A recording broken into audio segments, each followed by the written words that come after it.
This is PlayerProps.ai. This for winners research. We run it up with every betting tool you know in each perk. Travis tested waters, help you swim even the feet first. Now strategies and all you need to help you PlayerProps.ai. This for winners research. We run it up with every betting tool you know in each perk. Travis tested waters, help you swim even the feet first. Now strategies and all you need to help you. Hey guys, it's me Travis with PlayerProps.ai. We don't miss. We are now in the 4 weeks straight of hitting every single thing I've told you to do on this YouTube channel. So you are officially a registered psychopath if you have not clicked the subscribe button yet, because we print money. And the people yesterday, so what we dropped yesterday, I'm recording this on Tuesday, and what we dropped yesterday for Monday was an NBA play. The play was Peyton over 14.5. He was the starting power forward for Denver with all of their injuries they have. And as soon as we dropped it, the people that had their the YouTube channel that you're watching, the people that were subscribed and had channel notifications turned on, and as well as everybody that had full access to the app that checked it at any time before I hit the record button, everybody locked us in. So then we drop it, and of course, everybody moves the line. The sportsbooks freak out. They shut down all Denver props, and they put them back up at 20.5. Some books had 19.5. I think some even had 18.5, and they brought it back up. But a lot of people, everybody that had full access to the app and checked the app before I hit record, got it at 14.5. The goal, so if you're premium, if you're newly premium anyway, the goal is to, if you know, okay, you know the schedule of when I put out videos for what sports. So the goal is I need to look at the app and I need to find out when Travis drops a video for this day, for this sport today, I need to know which play he's going to wind up on before the video drops. So right now we're doing this video for NFL Saturday wildcard games. So if you are premium, stop watching this video, go to the app, do exactly what I've taught you to do, and try to find what we're going to wind up on. So you're going to go to Saturday, you're going to go to NFL, you're going to change the date to January 10th, which is what you see here in the top left, and then you're going to try to find what I'm going to wind up on. Then come back to this video, and then you're going to start watching, and if you have the exact play I end up on, then you know that you're using the app exactly how you should be using it. So that's the overall goal for premium members, is to use it beforehand. If you're not premium, the goal is to watch from start to finish this video and all the videos I drop for you to learn how to use the app, and then you upgrade to get full access to it. There's only really two options you have. You either, once you learn everything, you have to apply what you've learned, and then you can test it by locking or not locking something in, but finding something on the app before you watch this video. And then the only other thing you have is getting to that point, which is watching the entire video and learning how exactly it's supposed to be used. Now, if you just use the app how you want to, you could have success, but you probably won't have success. You have to use the app as designed. The people that use the app as designed have success. The people that don't use the app as designed probably don't have success. You can't just cherry pick. You can't just ignore all the guidelines. You can't cherry pick from the guidelines. You just got to follow all the rules. It's as easy as that. So, referring to NBA on Monday night, everyone who checked the app before the video dropped got him at 14.5. Everybody that listened to me, and if you're not premium and you still listen to me and you subscribed to this YouTube channel and you turned the channel notifications on, you got them at 14.5. The people that did not do either of those two things, and waited even after I blasted it in Discord, then you probably got them at, or if you chased the line, which we always recommend not doing, and you locked them at 18.5, 19.5, or even 20.5, well, you got lucky because you still hit. He scored 24 points in OT. So it was an easy hit for everybody who got it in at the 14.5 line, but still hit for everybody else who did not follow the guidelines. There's two games we have on this date. We have the Carolina Panthers and the LA Rams. LA Rams on the road as a much more superior team for the sole reason that Carolina won their division as a garbage 8-9 team. Luckily, in the last couple hours of the regular season, we're able to win because Atlanta beat New Orleans in their season finale.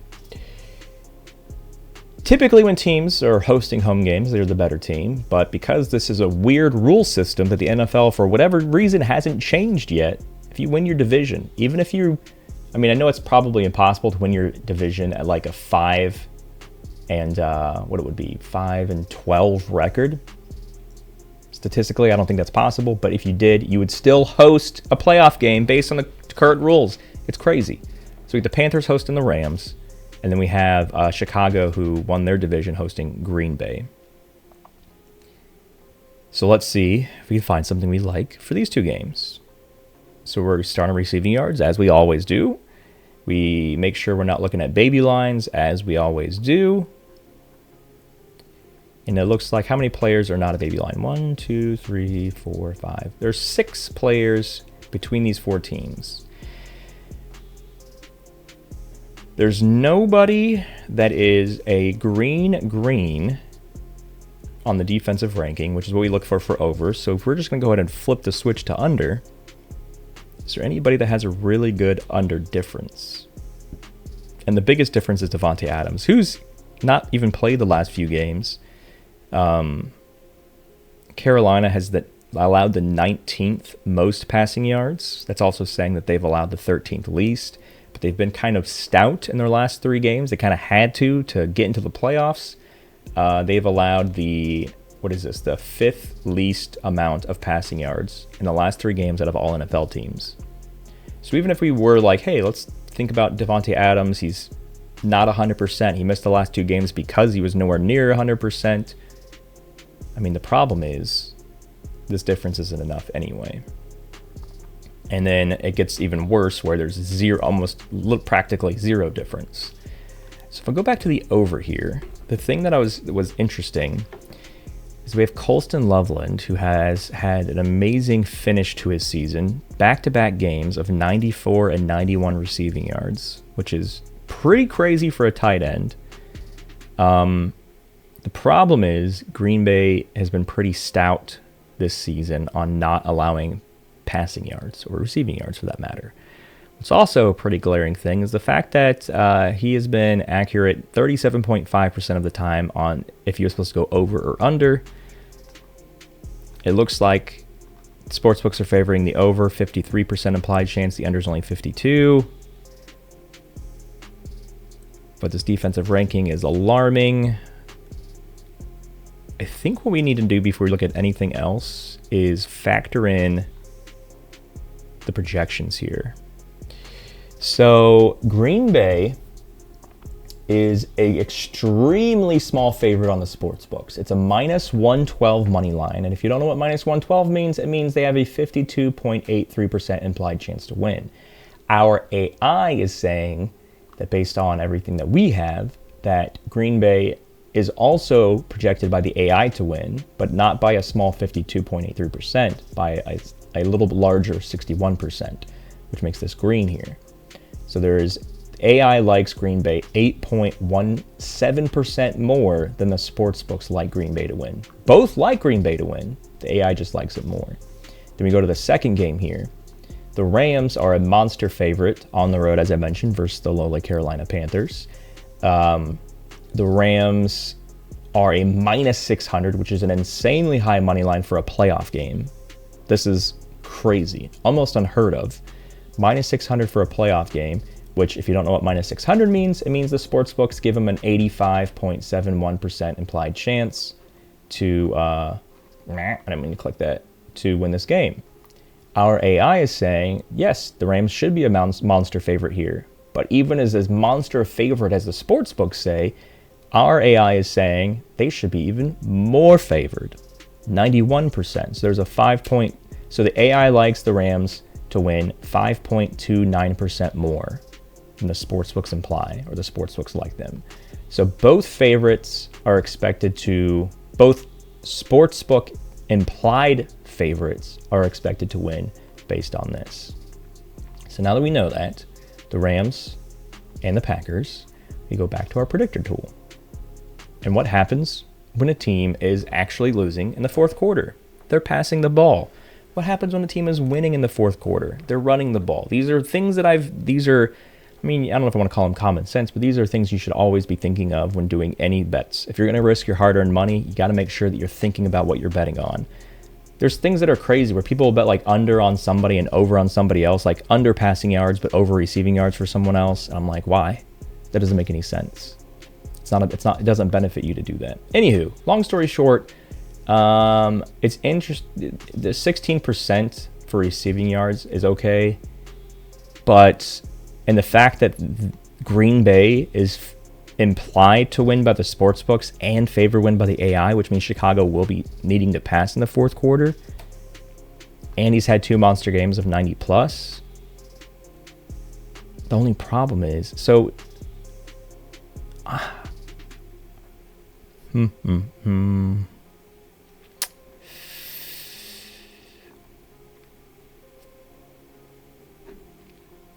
me go to his props comparison real quick.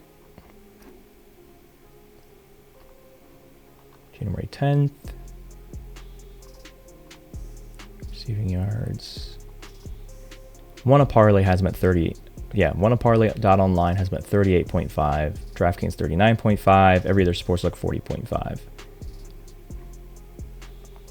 So if you're in one of the many states that one a parlay.online is in, you want to get them there. But DraftKings 39.5. Okay.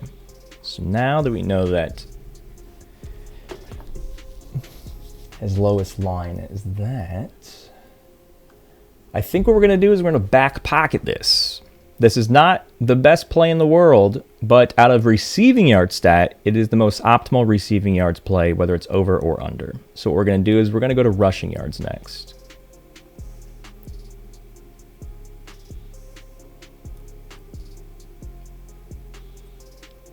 There's only a 3-yard difference there. There's no... So we still have the filter here to show lines 39 and higher. And there's only a handful of people that have that kind of line. But... man. I wish this was a lot bigger of a difference because I like kind of everything else. I like the game script. I like the defensive matchup. The Carolina Panthers have been absolutely gashed against the run in the last 3 games. There's only 3 other teams in the NFL that has allowed more rushing yards than the Panthers. Blake Corum is, of course, the secondary, aka backup to Kyron Williams. But you kind of want to make sure that people stay healthy. So let's say the Rams blow out the Panthers, which they might. Let's say they're up like 21 points and it's like the third quarter. Maybe even 28 points. Who knows? They're up by multiple touchdowns. Are you going to put your starting running back out there knowing that you have many other playoff games left and you want to not be dead? Or are you going to put the other guy to just chew the clock away and keep your primary back healthy? So that's the game script I'm thinking about here. They've been gashed, and the fact that they're probably going to be up a lot, which means he's probably going to get opportunities. It's just so up and down here. He versed Carolina on the 30th. What was... Hold on. 11:30. That was week 13. Panthers actually won this game. So I was like, oh, how much did they destroy the Panthers by? The Panthers beat the Rams in their only matchup this season.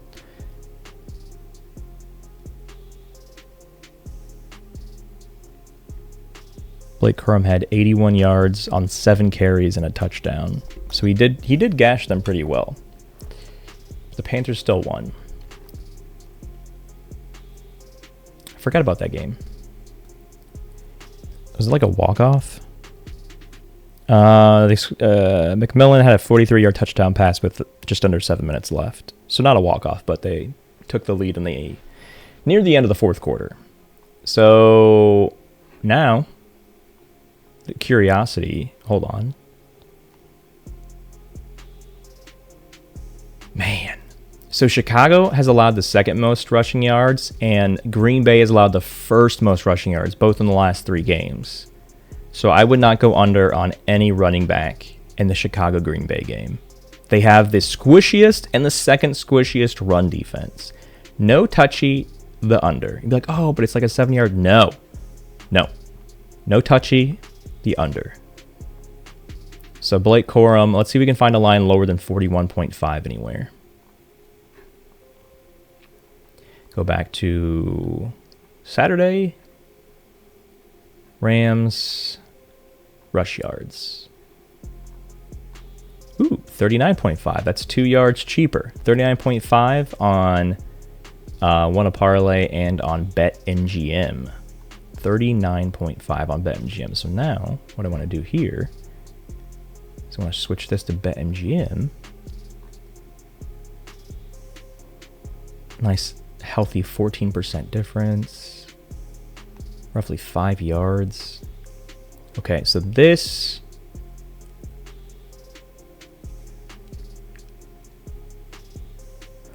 This is a back pocket. We're keeping this in our back pocket too. So the things that we're considering now is, do we like Loveland more than Corum? I'm going to check a few other stats real quick. Corum has... They both have game script. Corum has the better defensive ranking matchup. I'm curious. Let me reset this here real quick. I'm curious to see... oh yeah, there's nobody that had nobody has a squishy receiving yard or a passing yard defense.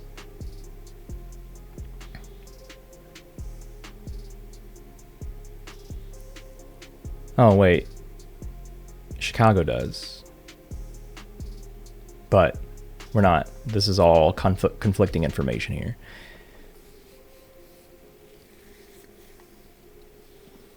Look at one more thing real quick. Get rid of the baby lines.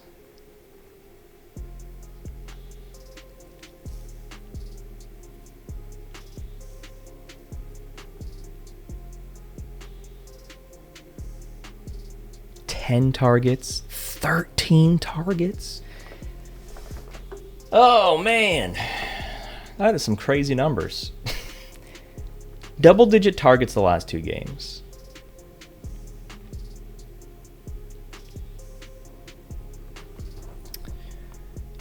I got something I want to look at here.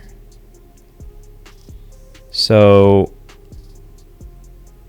what I'm curious about is, so when we see something, when we have an interest in somebody's receiving yards and their receptions, when we, of course, we don't want to force both of them, we're trying to figure out the better outcome. The question becomes, what is the most likely scenario? Just thinking about how football works.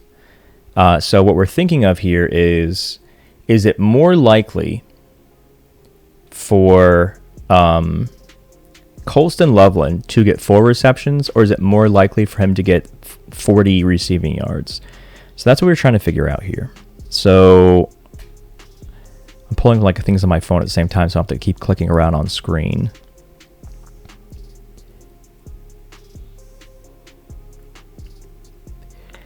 So so what I'm going to read to you here is I'm dating back without me clicking around a million times on screen. Actually, maybe we can do that just by doing this. Yeah, so this is what I was going to tell you. So again, we're factoring in what's more likely, that he can get 4 receptions or 40 receiving yards. So that's what I was looking at right now. Is I'm seeing, like, look, he had a 58-yard. This is the longest reception, by the way. 58, 20, 24, 17, 13, 11, 24, 14, 36, 27. What do you see is the same for all 10 of these games? The answer is the longest reception is 11. So every catch, granted, it's not, in theory, let's just say every down, it's 1st and 10, 2nd and 10, or 3rd and 10. Let's say that no down is like Caleb Williams gets sacked or whatever. Every down is 10 yards. He has never had a catch in the last 10 games that was not a first down catch, with that in theory, because the shortest one is 11, which if in theory we're saying everything's 10 yards to get a first down. Every catch he's had is at least a first down or more. His longest catch against San Francisco, 36 yards. Longest catch against Detroit, 27 yards. So his lowest one is 11, and he gets 4 catches, that's 44 yards. That's his lowest one in the last 10 games. His lowest, longest reception in the last 10 games has been 11. So we're factoring in 2 different lines, a 3.5 reception line and a 39.5 receiving yard line. If we take this information, his lowest one was 11, and we say, okay, 4 catches, every catch is 11 or more, at minimum he has 44 yards. But that is the lowest, longest reception. Once we get to something like this, where it's not even the highest, like, let me find something else here I want to focus on. Give me a second. So it's 17 here. Okay. So this one did even hit. I mean, this line right here, this gray line is based on this. We're not betting longest reception. But in theory, this one is still red. Remember, there's a lot of green here. If we pick the highest red one, 17 yards, if he gets 3 catches and his shortest reception is 17 yards. Yes, I know that this is not the shortest reception stat. This is his longest reception. I'm just explaining how I think about the math. Let's say that he gets 3 catches and each of them is 17 yards. Then he gets 51 yards. He misses his 3.5 line, but he hits his other line. So it's just curious how much downfield action he's getting. So yes, I know these aren't his shortest receptions. I know that like this saying that he's 24 doesn't mean that every catch was at least 24. It means his longest catch was 24. Yes, I realize that. I'm just trying to paint a picture of what is most likely.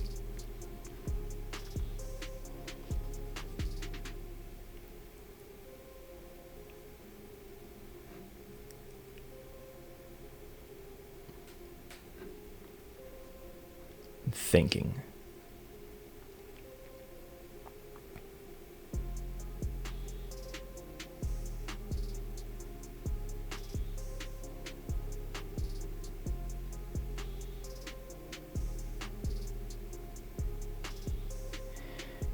What are the chances of him getting 4 receptions and not getting 40 receiving yards? 4 receptions for 39 yards?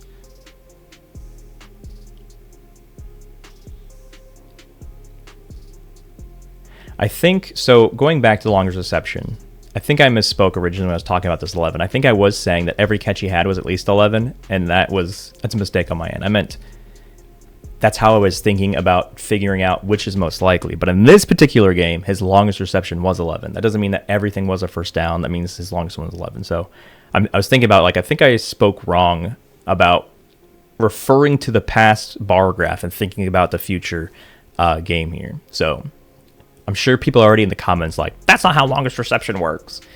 But anyway, so what is, I think on Wanna he was what?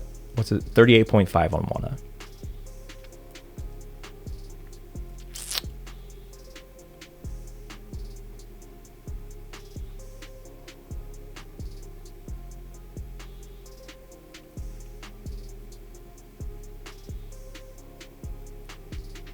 I just have to believe that if he doesn't even need double-digit targets. He's gotten 10 and 13.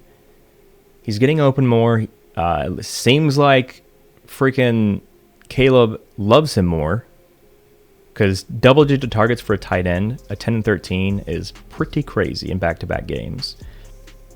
But he doesn't even need to catch all of them. He just needs to catch 4 of them. And if you look at the gray on these bar graphs here. So if you look at the gray, every single game in the last 10 games, he's gotten at least 4 targets. So if he caught every pass to him in the last 4 games, he has a 100% hit rate. In the last 10 games, he has a 100% hit rate. The only game he's caught 100% of targets, though, in the last 10 is against the Giants, 4 for 4. But then if we just simply focus on the last 5 games, 4 targets, 5 targets, 4 catches. 5 targets, 4 catches, 4 targets, 3 catches. So let's just say, for argument's sake, that he actually doesn't catch all of them. Let's say he misses one. Then he would need to have 5 targets.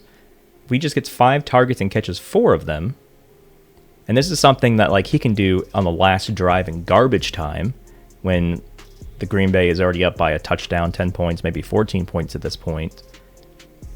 If he just needs 5 targets to hit his line and catch 4 catches, which will hit the line here,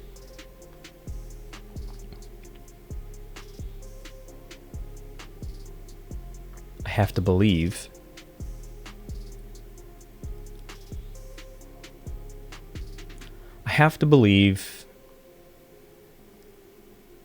that even if it's like a 4th and 1 and he's got 3 or a 4th and 1, they're down by 4 points. If this exactly happens, then like I am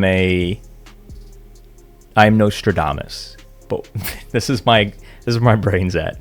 It's 4th and 1. It's near the end of the 4th quarter. Maybe it's within 2 minutes. They're down by 4 points, so a field goal does them nothing. And I'm saying that the Bears are down by 4 points. It's a 4th and 1, and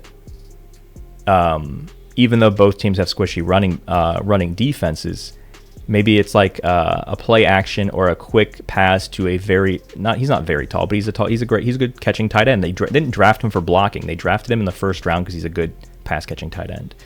But it's 4th and 1, and he does like either a quick slant in or a quick 1 step out, and he catches a ball for 1 yard.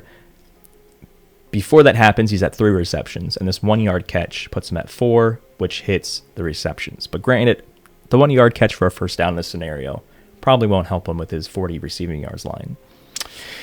So me painting that picture in my brain right now thinks that we're going to lean this direction. So what we need to do here, ladies and gents, is we want to find the best odds possible, because if you're going to be betting, you want to make sure that if you're getting something right, you're making the most amount of money possible. So let's teach you how to make the most amount of money possible. The answer to that, I'm looking at receiving yards. What is Fanatics? Maybe Fanatics doesn't have any. No, they can't. Wait, they do have props. Maybe they don't have props for this game? Yeah, I guess Fanatics doesn't have any props for the Chicago Green Bay game. That's weird. But yeah, so the best possible payout from all of these US-based legalized books is -122 on FanDuel. DraftKings right behind him at -123. But -122 on FanDuel, I think it's what we're going with here. Based on everything we went over, that seems like the most likely scenario.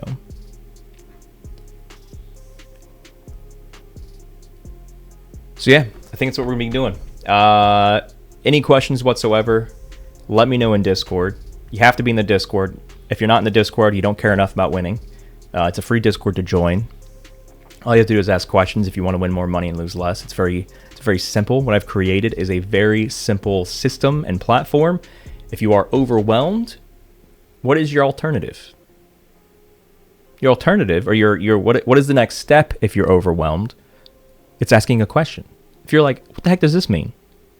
Well, if it's on the screen on the app, this button here will save your life. How to use this app. If you're not using this app, how this button says how to use it, and you're doing the opposite, you're not going to have a great time. Click the button, learn how to use this app. Learn how to learn what every single thing on screen, what it means. Click this button. If it's something that doesn't have to do specifically with any data point on the screen that this button answers, ask for help. Join the Discord. If you don't ask for help and you need help, you are not going to be a successful bettor. You're not just not going to have success with this platform, but you're not going to be a successful bettor in general. You have to want to be successful enough that you're willing to do the free stuff. Asking for help is free. Joining the Discord is free. Clicking the how to use this app button is free. There's a lot of free things we do here. If you can't do the free things, you should not be betting on sports. That means you do not have the drive. You do not have the determination. You do not have the focus to be a successful bettor. You got to do the free stuff. If you can't do the free stuff, you can't win. That's how it works. Hop in Discord, ask questions. We'll see you guys there. Good luck.